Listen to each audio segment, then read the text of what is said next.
सालों से उन्होंने हमारे महाराज को एक पत्थर बनाकर हमारी जानों पे बहुत बड़ा जुल्म किया है। हम सभी के दिल बुज़दिल हो चुके हैं। हम में से कोई भी उनका सामना करने की हिम्मत नहीं करता। हाँ, उन्होंने हमारे महाराज को पुतला बनाकर अच्छा काम नहीं किया, और अगर कुछ सालों तक हमारे महाराज अपने असल रूप में न आए तो उनकी सारी शक्तियाँ खत्म हो जाएगी, जिसकी वजह से हम सभी एक पुतला बन सकते हैं। अब हम सभी को मिलकर अपने महाराज को बचाने के लिए वो जादुई ताज वापस लाना होगा। इतना बोलकर वो तीनों रंगीन शेर धरती पे उतर रहते हैं और अपने जादुई ताज को ढूंढने के लिए वो सभी आगे बढ़ते हैं।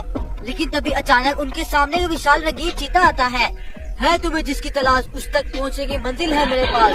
मगर कैसे? क्या तुम उस ताज के बारे में जानते हो? हाँ, क्यों नहीं, मैं उस ताज के बारे में अच्छी तरीके से जानता हूँ। वो ताज उन 3 जालिम बाघों के पास है, और अगर तुम उस ताज को हासिल करना चाहते हो जिसकी तुम्हें जरूरत है, उसके लिए तुम्हें 3 भरी पहेलियाँ और उनके रहस्यमय सवालों का जवाब देना होगा, तभी तुम वहाँ तक पहुँच सकते हो। हम सभी तैयार है, जल्दी बताओ हमें। ढूंढो ऐसी राह जहाँ है वो किला। किले में चढ़कर तुम्हें मिलेगी 10 अंक वाली गुफा, जिसे पाकर होगी तुम्हारी मंजिल आसान। और दूसरा क्या सवाल है? पहले से नहीं होगी तुम्हारी मंजिल आसान, और जो आंखें दिखाएंगी वो नहीं है तुम्हारी असल राह। अक्लमंदी से आगे बढ़ना होगा, क्योंकि बचानी है अपनी जान। और आखिरी तीसरा सवाल क्या है? तीसरा सवाल तुम्हें खुद से पूरा करना होगा। जो तुम्हारा मन कहेगा तुम्हें वही करना है। जाओ अब जल्दी से। ये सुनकर वो तीनों निकल पड़े उन सवालों को पूरा करने के लिए, लेकिन उन्हें ऐसा कुछ भी नजर नहीं आ रहा था। लगता है हम अपने ताज को गलत दिशा में ढूंढ रहे हैं। हाँ, तुम ठीक कह रहे हो, चलो कहीं और देखते हैं। अरे रुको, उस नाग ने कहा था ढूंढो ऐसी राह जहाँ है वो किला। हमें वही जाना चाहिए। वहाँ जाकर शायद हमारे सवालों के हमें जवाब मिल जाए। तब पंखों वाले शेर भागकर उस किले की ओर चले जाते हैं। किला तो हमें मिल गया, लेकिन हमें नाग ने क्या कहा था? उस नाग ने कहा था वहीं से मिलेगी तुम्हें 20 अंक वाली गुफा, जिसके बाद होगी तुम्हारी मंजिल आसान। अरे मिल गई वो 20 अंक वाली गुफा। उस नाग ने कहा था 1 और 2 0, वही है वो गुफा। चलो चलते हैं। अब उन्होंने बड़ी मुश्किल से उस गुफा के आगे से पत्थर उठाया। जैसे उन्होंने पत्थर उठाया तो वहाँ पर उनको एक गुफा मिली।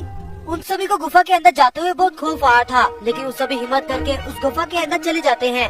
लेकिन जब वो दूसरी तरफ से गुफा से बाहर निकलते हैं तो पूरी तरह से चौंक जाते हैं, क्योंकि वहाँ बहुत बड़े बड़े बर्फ से ढके हुए बहुत बड़े पहाड़ थे। अरे नहीं, हम कहाँ आ गए? ये कौन सी जगह है? अभी वो सारे आपस में बात ही कर रहे थे कि तभी उनके सामने एक जादुई रोशनी के साथ जादुई भालू बाबा प्रकट होते हैं। अरे तुम सभी क्या सोच रहे थे कि इस जगह से तुम आसानी से निकल जाओगे? तुम सभी कभी भी यहाँ से नहीं निकल सकते। तुम्हें जो यहाँ से निकाल सकता है वो सिर्फ मैं हूँ। तुम्हारी बात ठीक है, लेकिन हम सभी यहाँ से कैसे निकल पाएंगे? तो फिर ठीक है, चलो मेरे साथ। तब वो तीनों भालू के पीछे चलते हुए वहाँ से निकले। वहाँ जाके उन्होंने देखा कि उनके सामने एक गहरी खाई वाला कुआं था, और कुएं के सामने एक बहुत प्यारा और घना जंगल था। उससे देख ऐसा लग रहा था कि सारे जवाब उसी में हो। अगर तुम सभी इस खूबसूरत जंगल को पार कर लेते हो तो तुम अपनी मंजिल पे पहुंच जाओगे। अगर तुमने नहीं जाना तो उस कुएं में डूब के मर जाओ।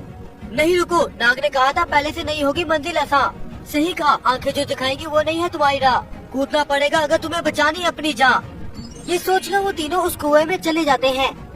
वहाँ से वो एक रहस्यमय तरीके से दूसरी दुनिया में पहुँच गए, जहाँ पर एक चश्मे के ऊपर अलग अलग तरह के रास्ते थे, जिसके ऊपर सुनहरा शेर हाउस और नीचे गुड़ेला बैठा था। अगर तुम इस सोने के रास्ते से जाओगे तो करोड़पति बन जाओगे और कभी भूखे नहीं मरोगे, और अगर तुम लकड़ी के इस पुराने पुल से गए तो वहीं डूबकर मर जाओगे। अरे वाह, कौन नहीं चाहता आज के दौर में करोड़पति बनना? मैं तो अमीर हो जाऊंगा। इतना कहते ही वो शेर लालच में आकर सोचे बगैर उस पुल पर चढ़ जाता है। अब जैसे वो दरमियान में पहुंचता है तो एक जोरदार धमाके की वजह से वो वहीं गिरकर अपने लालच की वजह से मारा जाता है। दूसरी तरफ वो दोनों शेर समझदारी से काम लेते हैं और उस सतान लकड़ी के रास्ते चढ़ते हुए वो अपनी मंजिल में पहुंच जाते हैं। और जब वो दरवाजा खोल कर देखते हैं तो जादुई ताज उस मुकुट के ऊपर पड़ा था, जिसे देखकर वो दोनों मन ही मन खुश हो रहे थे।